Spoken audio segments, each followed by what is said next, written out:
Welcome to Original Strange Fairy Tales and Other Stories, the place where the real stories are told.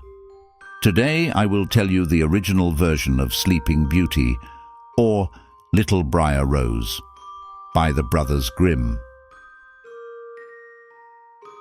In times past there lived a king and queen who said to each other every day of their lives, "Would that we had a child," and yet they had none. But it happened once that when the queen was bathing, there came a frog out of the water, and he squatted on the ground and said to her, "Thy wish shall be fulfilled. Before a year has gone by, thou shalt bring a daughter into the world." And as the frog foretold, so it happened, and the queen bore a daughter so beautiful that the king could not contain himself for joy, and he ordained a great feast. Not only did he bid to it his relations, friends, and acquaintances, but also the wise woman, that they might be kind and favorable to the child. There were 13 of them in his kingdom, but as he had only provided 12 golden plates for them to eat from, one of them had to be left out.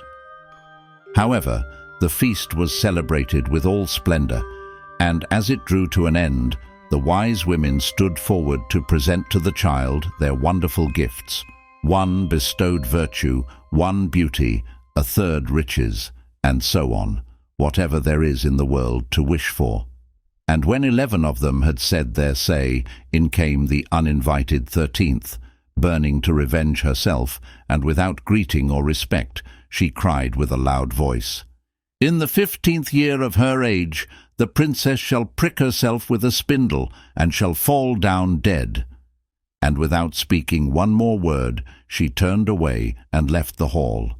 Everyone was terrified at her saying, when the 12th came forward, for she had not yet bestowed her gift, and though she could not do away with the evil prophecy, yet she could soften it.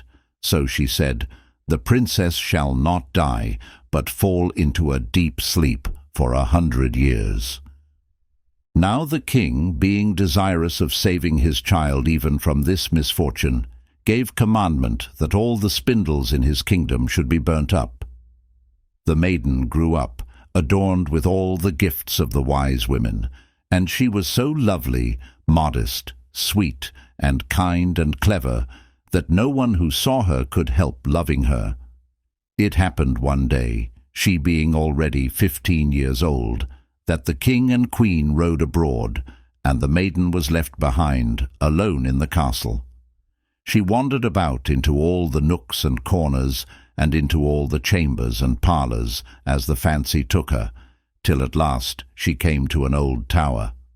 She climbed the narrow winding stair which led to a little door with a rusty key sticking out of the lock.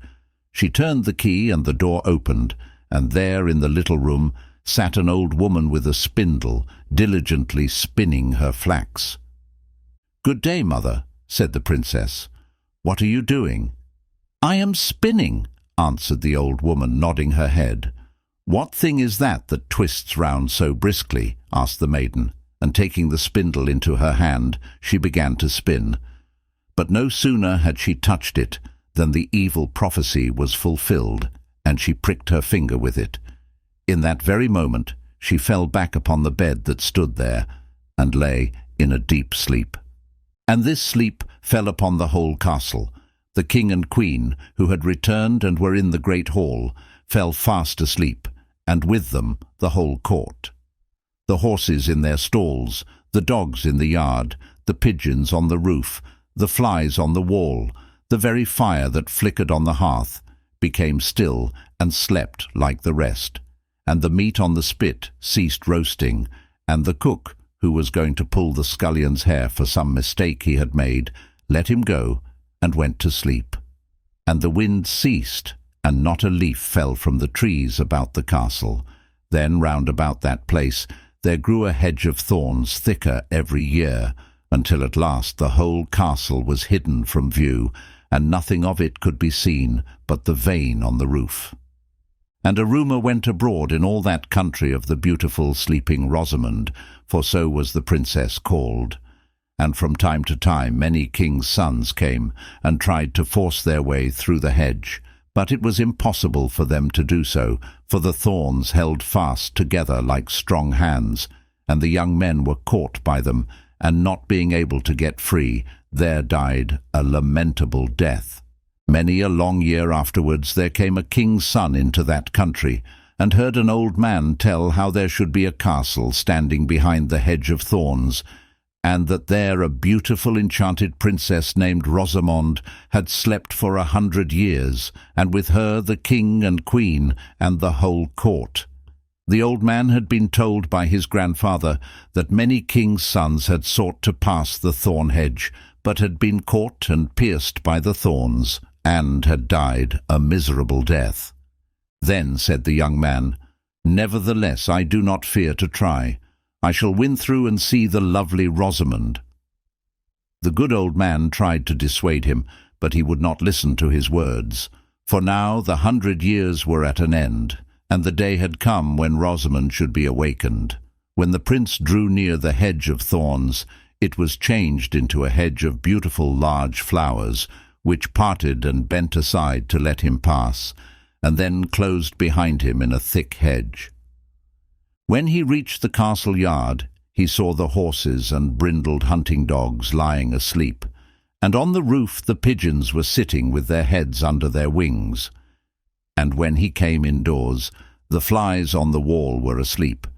The cook in the kitchen had his hand uplifted to strike the scullion, and the kitchen maid had the black fowl on her lap ready to pluck.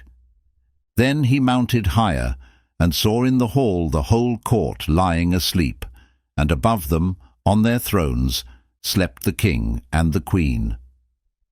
And still he went farther, and all was so quiet that he could hear his own breathing, and at last he came to the tower, and went up the winding stair, and opened the door of the little room where Rosamund lay.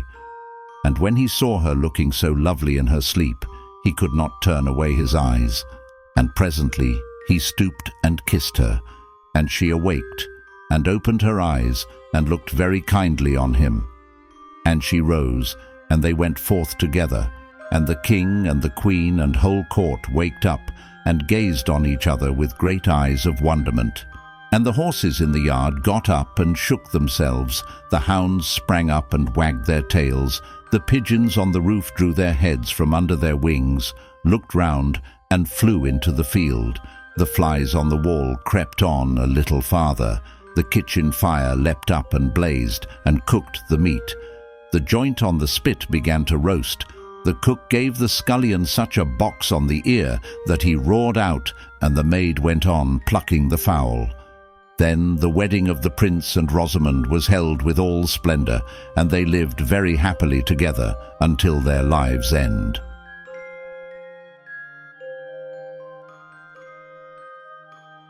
Thank you for listening. I sincerely hope that you enjoyed my story. And if you like my content, then please subscribe, comment, like, and share it with others.